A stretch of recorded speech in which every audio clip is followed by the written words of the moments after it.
Hey guys, how's it going? My name is Carson. Hi, I'm Weston, and we are here with a collab stream, actually, with Manchester and Valpo here for our GLEC game for Smash. Yeah, we'd love to welcome Valpo here for, honestly, a two-game meeting today for Valorant and Smash. But right now we're on Smash for GLEC. Is this week 2? Yes, I believe so. Week 3. Week 3. Ah, wrong count. Thank Sorry. you, Sydney. Yeah, thank you. Valpo's here visiting Manchester University. We're here for Smash Bros. And Valorant, as you said. We're going to start off with Smash Bros. First, and then Valorant will be afterwards. So that will be what we're starting with here soon. The players are getting ready, so you're kind of stuck with us for a little bit. I hope you guys had a good ride over here. We did. It was a little long, but hey, not too bad. Nothing too eventful. Got some food. Yeah, sounds good. Gotta make sure you're ready. Get mental reset after a long car ride. Oh yeah, what is it, like 2 hours? Yeah, somewhere around there. But our players got in there, got some time to warm up, practice against each other, hang out with some Manchester friends. We don't get to interact too much with other colleges in person, especially. So it's nice to be able to come in, see other facilities. I know I've been in the esports scene for a while, and I've still never actually been on Manchester campus, so it's nice to see my way around. Well, I hope you enjoyed it. Campus is very nice right now, until a couple weeks from now when it becomes frozen and cold and just terrible. Yeah, that's the Indiana weather. Yep. Hopefully one day, me and the crew can come up there to Valpo, and we'll be doing this again. Yeah, I believe we've hosted Manchester there before, so nice to have a little tradesies. Yeah, that'd be nice. Yeah, sounds like a great time, actually. Yeah, we host some other teams, but it doesn't happen all too often. A lot of these teams are spread around quite a bit. Again, we had a 2-hour drive just to get here, and we're one of the closer schools, if I recall, in this conference. Yeah, so it's hard for us to go to places in person without paying a crap ton of money for airplane tickets. Yeah. As we wait for this Smash team to get ready, I believe we're still putting in names. I believe so. Looks like we're picking up. You can see on that one. There we go. Map picking. Looking like map picks. Awesome. So we'll be getting started here relatively soon, which is nice. But until then, we're just having a grand old time. We can talk about our predictions for who we think is going to come out first. Ooh, we could. And I don't know the Manchester roster very well. I know we have a Cloud. We have a Duck Hunt. Yeah, Darius plays Duck Hunt. Close Clay play? You can talk. Kirby. I believe you mentioned a Wii Fit and Wii Fit trainer. Joker. Joker. Yeah. Before stream started. Yeah.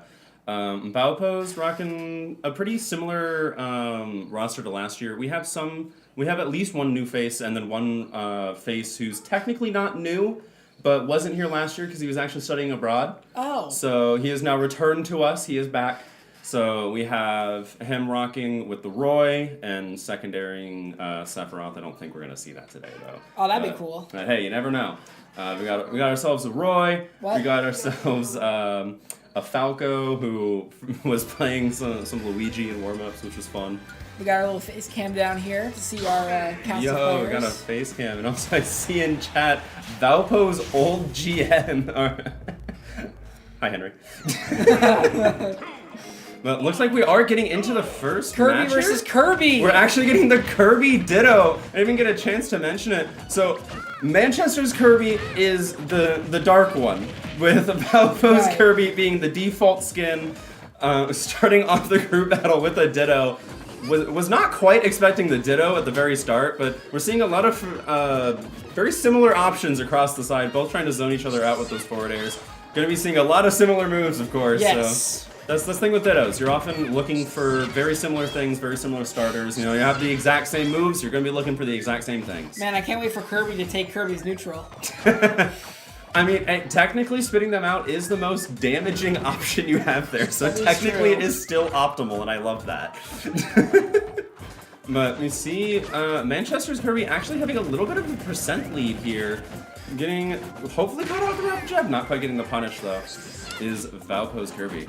Manchester's Kirby playing very good ledge control here, while Valpo's Kirby is just trying to close the distance, try to be up in our Kirby's face to maybe confuse her, keep the pressure going. I mean, of course, Kirby wants to be very close to his opponents. He's very much a brawler. I mean, those short, stubby legs. But of course, you're running the Ditto, so you both want to be in each other's face, looking for the same options. So it's going to be a lot of, probably, what I would expect to see is a lot of set play. A lot of the same situations brought up to each player over and over, and seeing how they react differently. There's probably going to be a lot of forward airs, and how does one counteract the forward air? Okay, well now how does one counteract the counteraction to the forward air? And I'm expecting that a lot in this set. And things are really different when you're playing against a character maybe you don't have all their abilities memorized, where you're playing as yourself. You know all their abilities, you know how the character's supposed to be played. It's going to be very difficult for either Kirby to find a effective opening for a KO on a stock here. Yeah, been almost finding the KO there with the back throw, but not quite a high enough percent to seal it off. Still looking for it. Maybe up throw might kill here, and it does take the stock. So Manchester goes up for the first stock in the set. But hey, I have a pretty good percentage on Manchester's Kirby, so not impossible to even this up. 85%, they could easily get that back to a 2-2 stock. Yep, absolutely. The scary thing is, though, with Smash, wow, with the charged up smash, I believe that poked on the down air hurtbox extension with the Kirby down air. I think it hit his legs. Well, that's a nice little KO there. Yep, not taking too much extra credit as well. 18%, while it is noticeable, it's not too large, especially later in this game's meta. A lot of characters will easily bring you from 0 to 50 in one combo, so only taking 20, that's very much not too challenging to make up. Valpo's Kirby doing a really good job playing ledge control here and managing to just get a lot of poke damage on Manchester's Kirby. Yep, actually able to reverse the situation here, actually now holding the lead despite losing the stock first. Looks like we're getting a little bit of a combo in here, though. Maybe she's realizing now she's down percentage, she needs to be really aggressive here. Yeah, that's going to be the thing, though, because Kirby loves the combos and being close to each other. Well, Kirby is also a small character, and therefore is generally pretty difficult to combo. So Kirby's going to be difficult for Kirby to combo. Right. It's almost a terrible matchup. Yeah, it's really funky how some Dittos and stuff like that work, but Valpo's Kirby having a large lead, able to take the stock with only 45% back on him. Again, he started that stock with 20. Yeah, that stock's hurting. Oh, and he did take it. He did take the Kirby's ability. It was like 7%, wasn't it? Oh, I gotta love it. Yep, still racking up some extra credit here, and again, only with 50% on him. This extra credit's racking up quite a bit, almost lapping a percent. If Manchester wants to come back in this this round, they're gonna need to be very, honestly, I'd play very defensive here and just take my hits as I can get them, because I'd be desperately trying to stay under 80% here. Yeah, this is getting pretty scary because effectively you have no stock behind you. Basically, this is your last stock. It's pretty scary. Trying to find an opening, especially when you've been lapped in percent, you've gotta be careful where you take your openings, but at the same time, you have to be willing to take risks. If you don't take risks, you're not going to get any reward. And the worst thing that, honestly, even the worst thing that happens, you take a risk and you end up getting the other Kirby to 1 stock, and then our next person comes in with 3. Yeah, but that does require taking this last stock here, and Valpo's Kirby actually trying to chase him down with their own rock from above, but not able to find it. Still ahead on percent, but not by much. Able to get the drag down forward air into the forward smash. Valpo goes into the round despite losing the first stock, goes into the next player with a 2-stock lead in the Kirby Ditto. Nice! Yep, Our Kirby got out Kirby'd there. Nice little Kirby off we just had. Yeah, well, good job to both players right there. Very well played. Like we just talked about, they played very, very similarly the entire time. I honestly say yours was probably more aggressive, though, throughout the game. Mm-hmm. I like to see the adaptation there because, again, what I talked about, the set play of constantly seeing the same thing over and over, we saw that happening, and we saw Valpo's Kirby adapting to the adaptation. That forward air spacing was happening a lot, and our Valpo's Kirby was counteracting that with grounded shield options. I really like to see the grounded upward angled forward tilt. Yeah. To actually hit out of the air before the forward air hits downwards, because it's pretty horizontal in that hurt box. So pretty interesting to see that counterplay be adapted to. But of course, you're playing against the same characters, so you're both looking for the same things. Yeah. Now we're highly likely, I mean, I guess it's not impossible that you guys have a second Kirby in the pocket. I don't think so. But we're probably going to see a different matchup here, so it's going to be gonna be a little different to see what adaptions and what game plans get brought in. And now Kirby Suck-In is actually going to have value here. That's true. His Inhale is gonna have a little bit more, possible value. It does depend on the neutral B you're taking. That is true, because I definitely wouldn't want some characters neutrals. Yeah, and some characters' neutral Bs generally work with their own kit better than Kirby's. It kind of depends on how it meshes with his own kit. So we will see what character Manchester's going to bring out. I know we were talking earlier about a pretty extensive character pool, so a bit curious to see who we get brought in against Valpo's Kirby. Again, Valpo's Kirby did lose one stock, so he will have to SD that one stock at the beginning, so don't be too confused by that. Oh, I look at it's a Game & Watch. It's a yep, Mr. Game & Watch. I do not like this character. Yeah, you and many others. But hey, at the end of the day, it is a competitive game. So even if it's not the most fun character for your opponent to play against, that means you're probably doing something right. Yeah, it's just a 2D character that looks like he's lagging whenever he moves. Yeah, he does intentionally have less frames in his animation to give it that kind of shutter shock, I guess, effect. Yeah. But starting it off pretty early here for a 30% combo, pretty honestly standard for Game & Watch combos. Now having the lead searching for a lot of those nairs, going to be a big combo starter for Game & Watch. Valpo doing a good job juggling though to take the percentage lead there. Yeah, but juggling is one of Game & Watch's biggest strong suits. That up air is one of the best juggling tools in the game, using that up B as well as also one of the best get out of shield, get off me tools in the game. Pretty challenging to challenge Game & Watch in a range like that. His nair is so strong, his up B gets him out of situations so easily. I believe it's frame 3 invincibility, and actually challenging that far off stage with an up B, able to take the stock. That was an impressive take.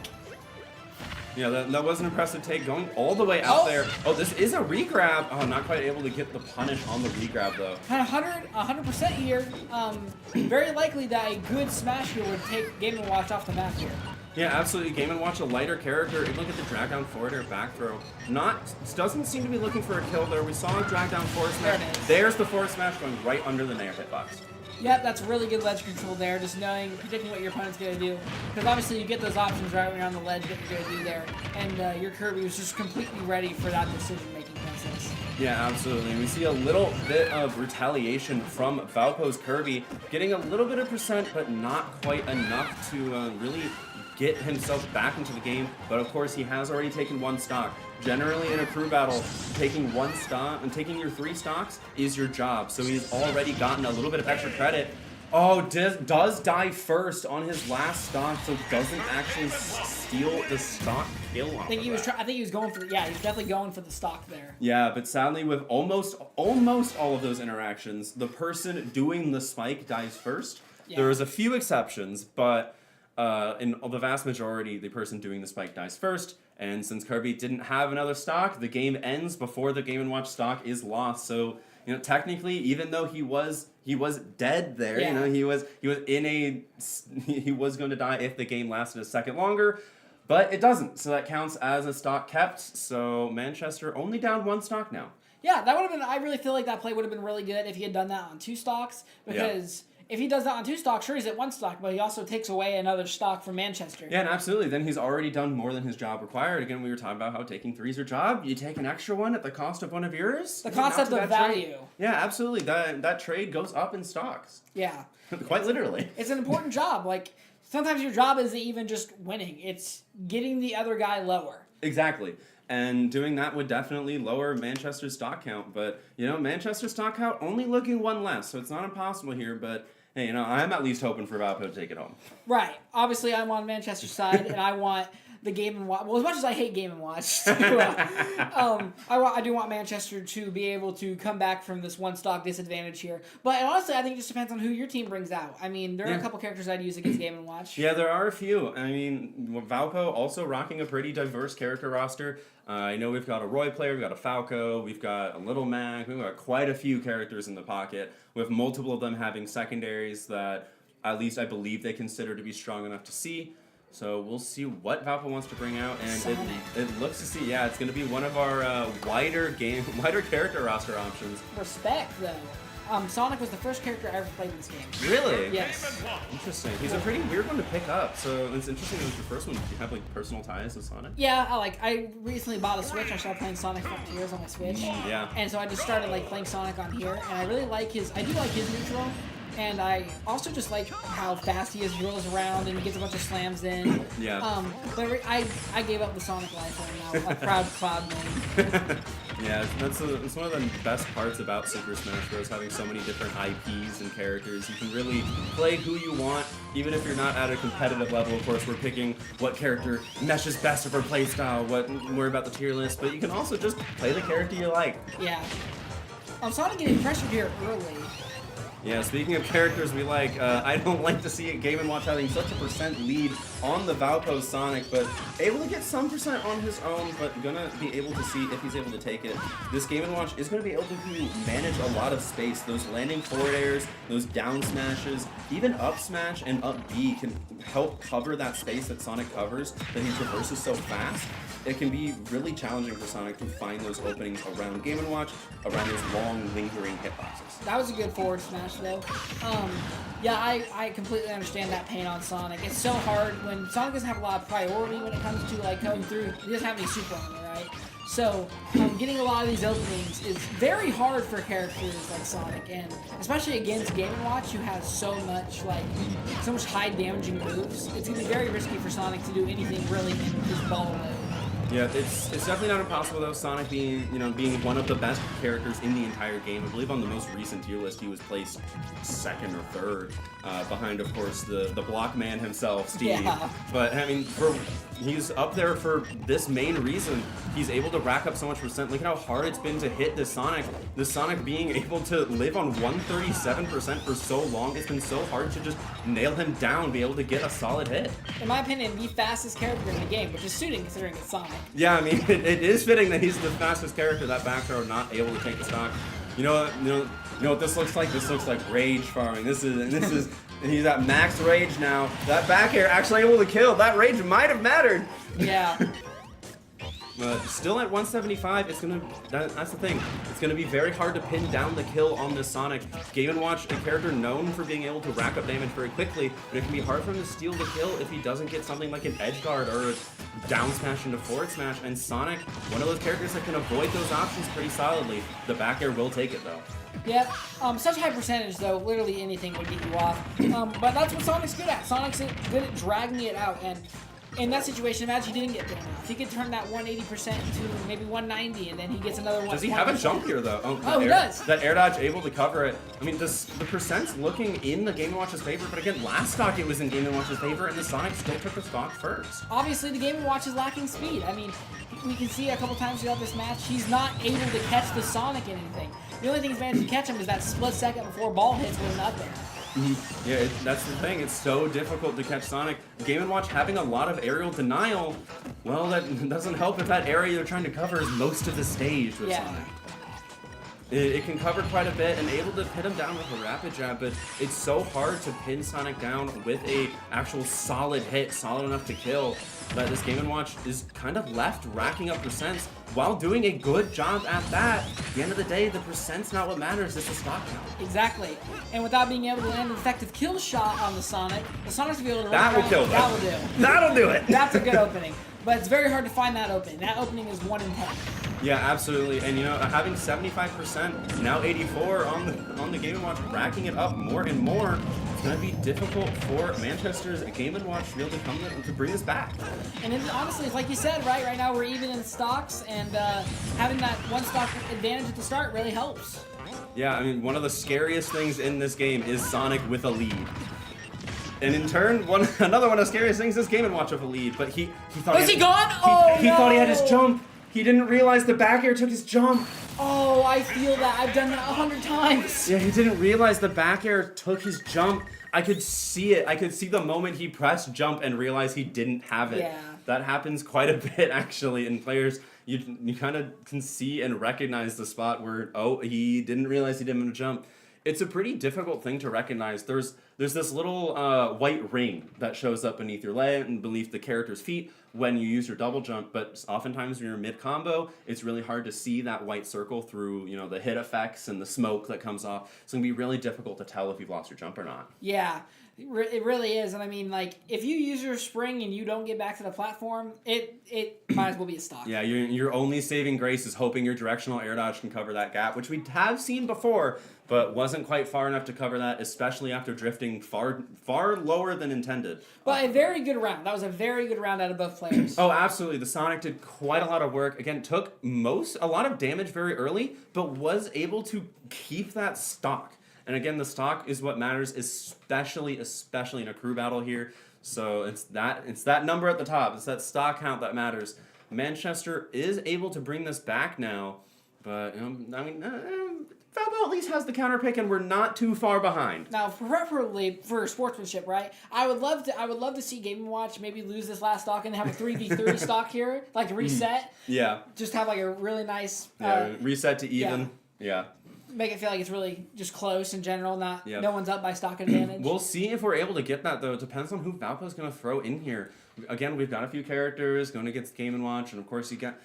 ideally, you pick for just the character you know you're going against. So you pick against the Game & Watch, but you know, in the back of your mind, it's always eating at you what character's coming behind the Game & Watch, trying to pick the option that's best against the most options. Yeah. It's gonna be interesting to choose what we pick here for Valpo to come in and try to take this last stock to even it back up. Maybe Steve. Do you got Steve? I don't know if I want to disclose that information. Keep that classified information. But no, we are actually not. We're throwing in a Ness actually for Valpo's side. Now this is actually, I believe, our only new face that I've at least seen is a freshman, I believe, coming in. So well, it's good for the young guys to get some work in. Yeah, absolutely. I believe I did miss casting one of our weeks, and so I believe I have not seen him actually play.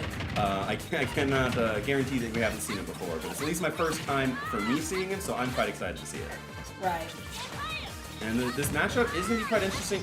Both pretty lightweights, both pretty small, but both combo heavy, able to take a lot of percent on the opponent very quickly. As we see with this Game & Watch, again, this up air, this juggle, so devastating in Game & Watch. 116 early.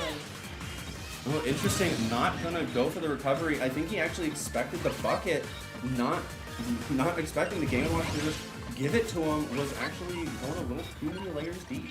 Yeah. If I'm Game & Watch right now and I have one stock and I'm only at 34%, I'm thinking, okay, I need to get as many stocks off this nest as possible before I'm thrown off the arena. And that is by being superly over-aggressive in combos, like we've been seeing all game from the Game & Watch so far. Yep, absolutely. Your goal here is to just extend this lead as much as possible. Going even, not taking a stock, I mean, that's acceptable, but not ideal. But taking this one is definitely preferable here. And having a lot of damage on this next nest stock, too. It's going to be pretty close to taking the next one, too. This nest going to have to take this stock. He's going to have to take it soon if he wants to be able to go into the next player with any reasonable amount of evenness in stock count. Yeah, that is absolutely true. If Ness wants any chance of doing more to the next player. Yeah, that's going to be dead. That Chef, I know, it's quite silly because Chef was introduced a bit like a meme move, you know, like you're throwing bacon and sausage at your opponent, and then it turns out to be one of the best ledge trapping options in the game. It's really difficult to get around. One of the reasons Game & Watch is revered so highly on the tier list. He has a lot of best-in-class moves on his toolkit.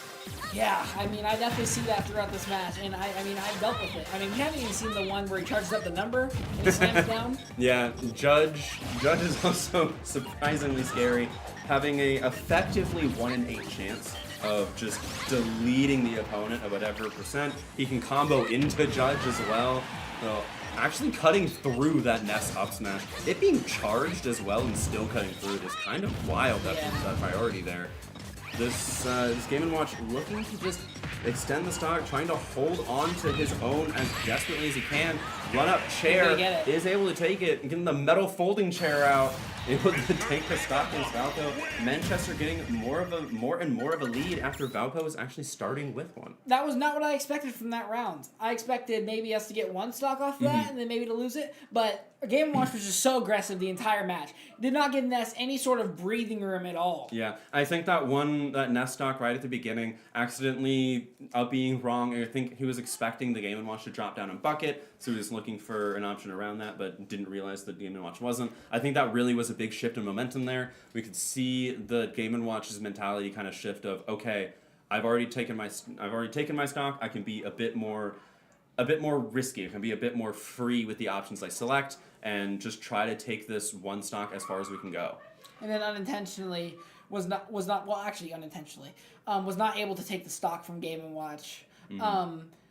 But I'm sure that whoever you guys have next could probably get the job done. That's the hope, right? Right, that's the hope. At least for me, I'm sure you might be hoping a little different, but Game & Watch annoys me. I love my team to death, but Game & Watch is just like... That's fair. Smash! Smash! That's fair, yeah. Luigi. Interesting. So this is actually the Luigi player I was talking about earlier was playing Luigi in friendlies. This is actually, I believe, not Luigi main. At the very least, I know he's been training it up quite a bit. I played against him in friendlies as well. He's been training up his Luigi quite a lot, but he does, in fact, I believe, I'm not sure if he's considering a main right now, but I believe it's not. This is more of a secondary, seeing how it goes. And, it's not impossible. Keeping his distance from, well, he looks like he's trying to keep his distance from the Game & Watch here. Trying to not to give the Game & Watch so much priority damage here. In Game & Watch, you need to try to create those openings and juggles. Yep. The Game & Watch going to be trying to space out the Luigi a lot. Luigi going to be trying to kind of close that gap, but specifically with things like grabs or his combo starters, and grabs obviously being the biggest one. So the Game & Watch really trying to play at that range to avoid it. Getting the down smash, forward smash, is able to take that stock very early. You know, normally early stocks is kind of Luigi's thing. I honestly was not paying attention to the percent. I did not think that was going to be a kill shot.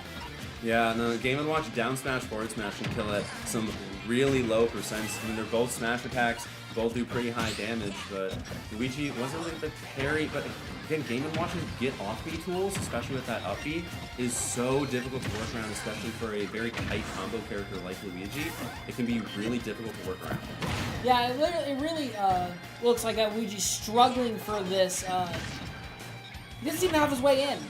Yeah, he's really struggling on his way in. Yeah, the Game & Watch is going to have a lot of area control, and that up B actually able to take it. Oftentimes you see that happening with Luigi up B, you'll just barely get a clip, but not quite there. Game & Watch hitting Luigi under the stage and not able to check it. But positive for you guys, Game & Watch is 111, so it's not going to take much. Luigi basically just has to get one kill shot in there to take away the stock.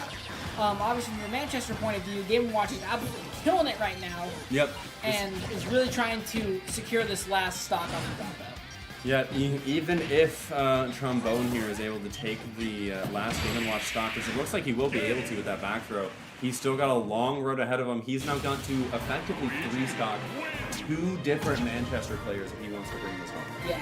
Which, I mean, we just saw the Game & Watch do it, so maybe you guys can do it. It's definitely not impossible, but hey, that is one tall order to try to 3-stock 2 different players in a crew battle when you're left on one. Have yet to see the Cloud. We have yet to see the Cloud, and we have yet to see the Falcon? The Falco? Duck Hunt. The Duck Hunt's scary. I would expect to see a Duck Hunt here, if I had to guess. That's my guess. I'm locking it in. Remember I think that's how I got into the game, was our player who plays Duck Hunt. I was watching like the finals for an ace or whatever, and he was just bouncing them off the barrels, and he was jumping out. I'm like, this is awesome. Like, this is just cool to watch. Game & Watch, Duck Hunt is one of those highly technical characters that you don't expect to have that such high technicality in how you play. But it's a lot of setting up. It's a lot of predicting and preparing for things. So did I just see Bowser? That is a Bowser. Oh my gosh! All right, interesting. Classic Mario matchup here. Indeed. Hey, this matchup might not have gone very well in the movie, but we're gonna see how it goes in game. Yeah. Luigi being actually a combo character against a big body. actually going to be pretty scary here for the Bowser. Effectively, 3 grabs could take it. Yeah. I would love to. Yeah, there it is. I love to see. Are you excited to see the new Mario movie? Yeah, they did just release a trailer for it in the most recent Nintendo Direct. But this is going to be the danger here, right? Bowser hits very hard and doesn't take very many hits to kill. So if Luigi, if he can get the hit, just like this, it's going to be pretty devastating. Taking, with unoptimal combo routes, still taking 65, eating the percentage right back up. But hey, this Bowser's got another 2 stocks sitting behind him. This Luigi doesn't. Every percent here matters on the Luigi. And I think that's what matters to the Luigi. Like you said. Yeah, that'll take it. That was good though, 91%. Yeah, reading the air dodge there is going to take it. Of course, you're only sitting on 1 stock against a Bowser. Both of those characters actually is generally 1 mistake and you're out. Yeah. I guess Manchester just went with the Bowser just to end it. What's that? Okay. We'll be right back, guys, for round number 2. Yep. See you then. That was a good round.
pretty quick. The stage bans happen pretty quick, so we're gonna see Manchester actually taking the last round. Valpo was off to an early lead, one stock up, but Manchester able to turn it around and take the first round. Starting it off here, actually with the Sephiroth. I know I was talking about it earlier that I wasn't super expecting to see it, but I'm excited to see it. I know he's been practicing it a decent amount here, so I want to see what it can do in a conference match. I'm excited to see Sephiroth. I love Sephiroth. I've played Final Fantasy before. And even in this game, I think Sephiroth's pretty good. Against the Bowser Jr., though, Bowser Jr. is, I think, another one of those heavy hitters I've seen sometimes. Yeah, he's a bit of a matchup check. He can tend to be. He's a pretty represented character. He can be pretty difficult to play. You don't see him very often, so a lot of times you can get a lot of surprise against opponents, just not quite knowing how strong some of his moves are. Like that spin out on the side B, taking that stock right away. Yeah. Granted, at 119%, I guess a side B would do it. Yeah, actually racking up quite a bit of percent. That throw at quite a nasty angle there. Able to say, get off me though, is the Sephiroth trying to find the kill, and that up smash will do it. Is at 70%. That is not a low number here. Not impossible to make up. 99 though, that's a little harder to do. Especially now with his one wing active. One of the many DLC comeback mechanics. One of the generally considered to be weaker ones of the DLC at least, but able to pick up that that Mecha Koopa. Not up smash, up steal, they'll take it. Yeah. Not undoable for Sephiroth to do here. He's gonna have to put in a lot of work to be able to take another stock of Bowser Jr. Yeah, and I do kind of want to point out one of the big factors I think in this match is actually the stage pick. Sephiroth loves having his room, loves having the space, that big sword covering a lot of space, and having a stage like Smashville being the smallest stage in the legal the stage rotation. Gonna have a lot of difficulty. You know, this Bowser Jr. is able to get inside Sephiroth's range very easily because there's not much room for Sephiroth to back up to. It's such an enclosed space that he doesn't have much room to get away. That's clearly, like, it's very obviously a factor. Like, Sephiroth wants that distance. I can tell he wants the distance. He's just not able to force it, and I think that might be the, yeah, that is the third stock. I think unfortunately, actually, that I believe you lock in the characters before the stage picks, unfortunately, because I think if our player had known that it was gonna be Smashville, super small stage, especially against a character like that, I think he would have gone as main. Yeah, I honestly believe that too. I wish it kind of was like that. I feel like it should be like that. Yeah, but alas, that's the rules. At the end of the day, one of them has to be picked first, and the one that's picked first is going to affect the decisions of the second. Yeah. So no matter which way you go, it's going to have some kind of effect. It's just unfortunate that it happened to be that way. But Manchester is going to take a pretty early lead here. Gonna see what Valpo can do. I mean, last time the team that started with the lead was not actually the one to take it home. So we can see if that trend can happen, and Valpo can take this to round 3. Yep. Obviously now Valpo has the opportunity to counter the Bowser Jr. via map or character picks here. Yep. So with crew battles, your character is now locked in. So Valpo now knows that whoever gets thrown in will be going against a Bowser Jr. So getting a little bit of a character counter pick, as well as the stage bans from the Bowser Jr. They get to ban, I believe in this rule set, it should be 3 stages, if I remember right. I believe it's 3 in this rule set. Gets to ban 3 stages, but Valpo then gets the pick of the remaining stages from the map pool. So still it's not all downsides for winning. You still get the advantage of course, being a stock up and getting to pick the bans. You get a mirror match here? Oh no. Wow, okay. Actually locking in the mirror match. This is the same player who mirror matched the Kirby. Yeah. Oh, yeah! So I guess that is his specialty, mirror matching? His main is Kirby. So I'm actually surprised to see this, but I believe I've actually seen him practicing it. Yeah, his secondary, I believe, is in fact Bowser Jr. I think it just happened to line up in such a way that he's able to just play dittos. But I mean, way to fight fire, but with fire, right? I mean, how do you counter Bowser Jr.? Maybe you just play Bowser Jr. in return. Yeah, fighting fire with fire. Now fighting Mecha Koopa with Mecha Koopa. You're gonna go on a play date. Taking that Mecha Koopa, actually getting him out of that combo there. The Mecha Koopa blowing up in his hands, getting him out a little reminiscent of Snake almost with those frame 1 grenade holes. I love how the different variations of Bowser Jr. are like the different characters you see in the story of Mario. Yeah, each one being a different Koopa Link is a trait in Smash specifically that you don't see on too many characters, especially having the actual name of the character change. Yeah. Like what the announcer says. Doesn't happen all that often, but that up B, Bowser Jr. looks quite helpless when he's not in his car, but he's actually surprisingly not. Those hitboxes are quite strong and able to take the stock from Valpo's Bowser Jr. Not far behind at all. And there it is, right back at him, getting a bit of a taste of his own medicine there. Yep, you see pretty much the same gameplay, right? Yeah, absolutely. Again, we talked about it before with the Kirby Ditto. Now we're talking about it again with the same player, for on Valpo's side at least. Getting with the Bowser Jr. Ditto as they drive past each other in different lanes. Must be looking to not lose another stock here, while our Manchester person is desperate. I would say desperately trying to get this one more stock before he leaves the field. Yeah, absolutely. Valpo desperately trying to not go farther down than they already are. Already down at least 1 extra stock as the Bowser Jr. has already lost 1 and a high percent on the second. Just looking to not lose it. That up smash out of shield will take it though. Valpo at least 2 stocks behind now. Yeah, at least. I think your guy though can definitely clutch this up. It's just gonna take some effort here. Yeah, absolutely. I mean, it's nothing that he hasn't done before. He's been able to win the Dittos before. Yeah, we saw that earlier. Yeah, so we'll see if he's able to do it again. Is taking quite a bit of damage. That rollout can cover a lot of options, and the kill confirmed coming in from the Bowser. Yeah, that'll take it. That was crazy. I've actually never seen that before. Yeah, that's a pretty consistent kill combo. It's pretty interesting to set up, but that forward throw sets up for it real nice. Putting them in a tech situation. That side B, I call it rollout, but I get it. That's Jigglypuff, but covers a lot of areas. That pretty much covers almost every tech option, and able to cover the tech out. Able to get the up B out of it, and those hits are nothing to be reckoned with when he's out of the clown car.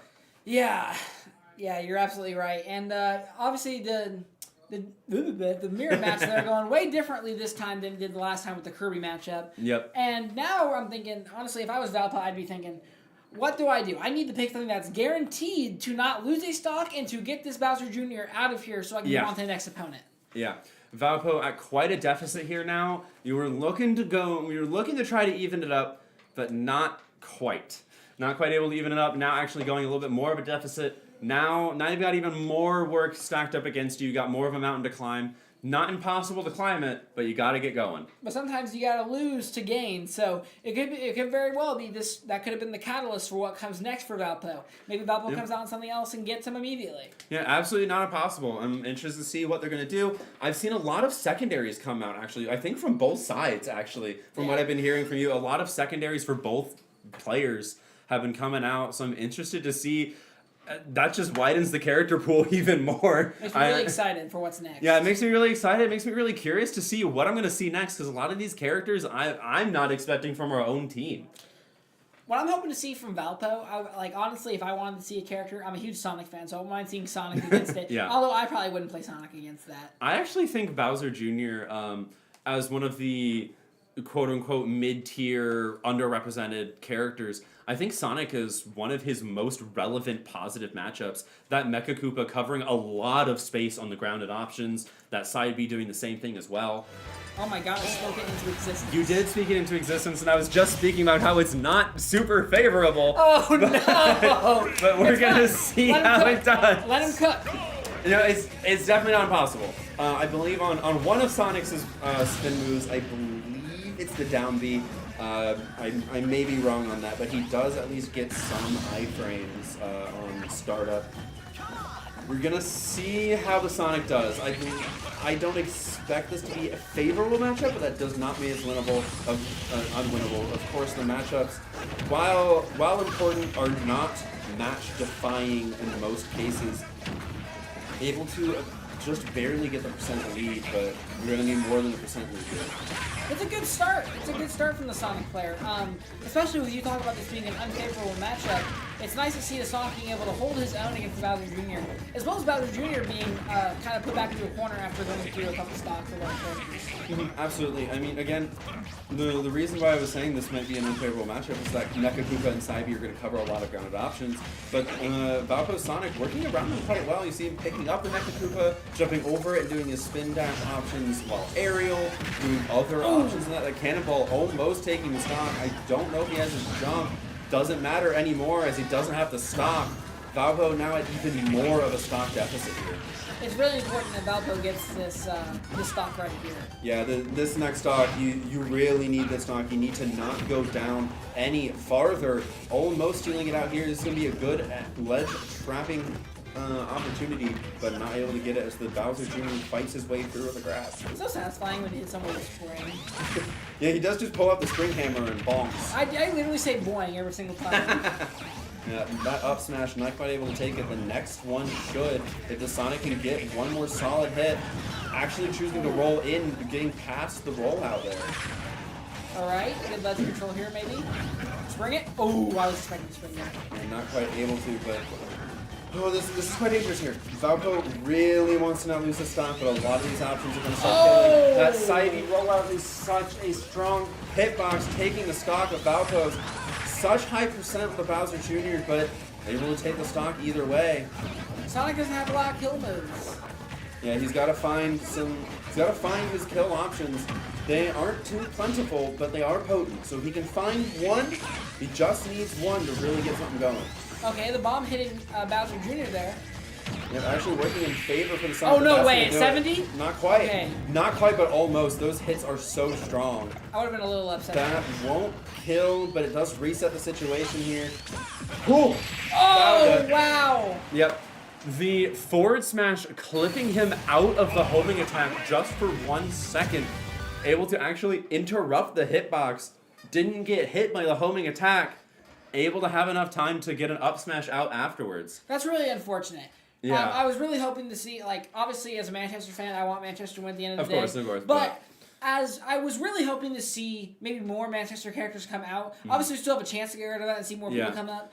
But I was really expecting the Sonic to be able to take that last stock with the 3 stocks. And of course, it looked like he should have been able to. I liked the idea of the homing attack. It just sometimes the homing attack actually one of the most notorious moves for working against the player. Yeah. In such weird ways that it works is that it just happened to take just slightly wrong path, got clipped by 1 hit, and cost him the stock. Yeah, that's really unfortunate. I see that a lot with Sonic. Yeah. Sonic just has so much mobility, but the problem is you can be hit about that mobility just like that. You can. Yeah.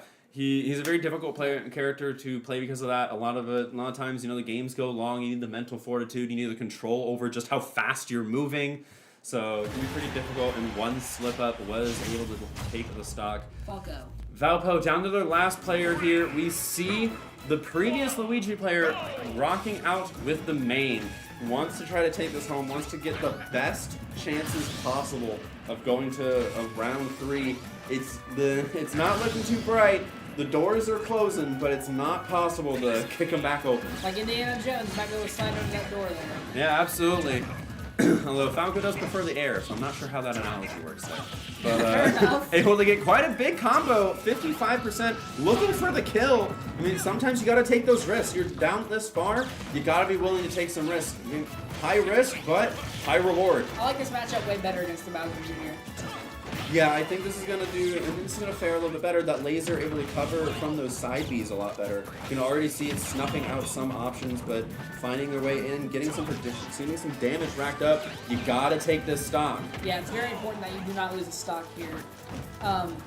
You want to have 3 stocks for the next opponent, especially if this guy's got the full speed.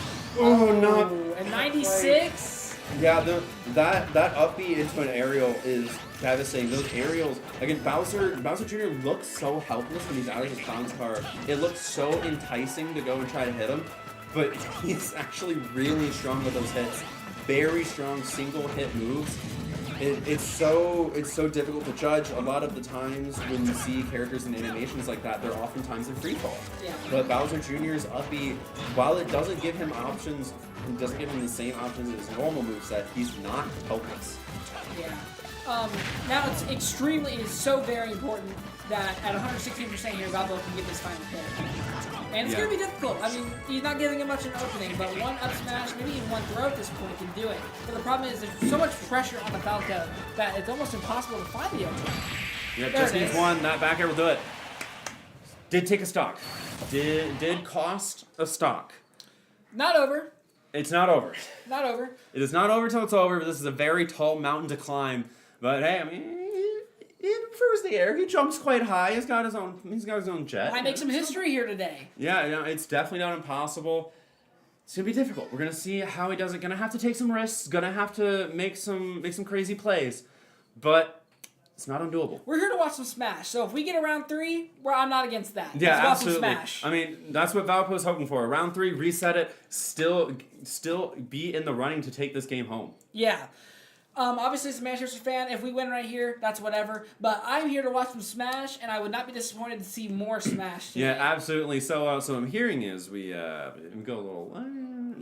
No, of course not. These players are, of course, playing their hardest. Of course, just a caster joke. I'm so sorry. It's okay. No, of course, these players are, of course, playing to win. As much as we are being friendly and hanging out with our fellow competitors, we are still, of course, competitors. Playing to win, playing our hardest. As you can see, Manchester extending this lead farther. Valpo fighting, clawing their way back, seeing if they can get another round in. Yes, after Bowser Jr. getting so much value, it is definitely a mountain to climb. And is it undoable? Nothing's undoable. Nothing's undoable. Of course. I mean, it's not impossible. It's going to be a very hard challenge. This Falco, of course, and not only that, there's a lot of different other challenges here. I mean, of course, you're down a lot of stocks, but you're also locked into a character. So they can. So of course, we've been talking about the extensive character pools on both sides this whole time. Well, now you know what you're playing against, and you have multiple players to throw in, so you can just throw in harder matchups into harder matchups, just putting the Falco through the gauntlet, making it even harder for this comeback to happen. Yeah. Just by countering. Yeah, absolutely. But you know, these gauntlets aren't unbeatable. We'll see if he's been doing some Silk Song gauntlets. Yeah. And that's probably what it's going to be a lot of. It's going to be a lot of very difficult, very calculated movements, trying to weave around these hurt boxes because they hurt. By the percent. Yeah, they hurt. A lot of characters can do a lot of damage very easily, and including Falco. Yeah. Including Falco. So if he's able to get his openings, able to find those stocks, they're going to mean a lot. Each stock means so much more when you're this far at a deficit in numbers. So gonna see if the Falco is able to take it. And of course, stage ban is going to be very important too. Now I will say, Falco being the last character here, I'd rather have Falco be my anchor than some other characters. That is true. It's not impossible to counterpick, but it is at least a little harder to gimp and to lack of better words, cheese a stock off of a Falco. It's not impossible, but it's a little harder to do, which is nice to have in your anchor slot. Ooh, I'm interested. Interesting. Do me a favor and pick Kazuya for fun. That'd be awesome. I don't hate the Joker pick here for us actually. I of course have practiced with this Falco player quite a bit, and I do actually secondary Joker as well as some previous players who are now no longer faces on the team. You know, graduate stuff happens, different universities. But this player does have quite a bit of experience against Joker, so while having quite a bit of a deficit, is not impossible to make this up, especially with some character experience. For Valpo, I definitely think it's important that Falco does not lose one stock here, or at the very least, like, it's going to be a fight. Preferably no stocks are lost by you guys. Yeah, it's going to be difficult. Ideal case, no stock is lost, but you only have one stock to lose. You can only afford to lose one, but that nice timing on the 2-frame that Arsene up B oftentimes considered to actually be a detriment rather than his tether recovery. Alright, Falco really able to get Falcon. able to get in there and just do a lot of damage early on, and even getting like even the first 20 seconds got that pick there. Yeah, and this is what I was talking about. Like, he has quite a bit of experience against Joker, and we're seeing that come in right now, weaving around these options quite a lot. A lot of Jokers, although Joker being quite a neutral-based character, and you can play him in a lot of different ways. Oftentimes you're searching for at least very similar openings. So having that experience to know what to look out for and what to avoid is going to be quite impactful here, as we've already seen. If I'm Joker here, I'm thinking, hey, we're up in stocks. I think it's time to just get one stock off this bird and take my course. Yep. So I mean, even one stock from this Joker is, you know, half of his stock count. Yeah. So each stock means so much. Having already taken one stock off the Joker, but of course this percent means so much on the Falco. Being only at one stock, it's dangerous. There's being at 50% life in the game, honestly. Yeah, pretty much. It's quite dangerous getting the fair one, but not able to convert the true combo off of it. Actually able to parry the fair one, but not getting able to true punish. This is different. Joker does kind of struggle to kill, but the more this Falco wails on him, the more damage he racks up. Oh, there's Getting the up smash, getting caught on the side of the platform as he tried to dash off the side, and there goes half his stock count. It's gonna be dangerous. Now both players behind this Joker, he's gonna have to 3-stock. That'll do it, of course, but he got the stock before he did. Yeah, like we talked about.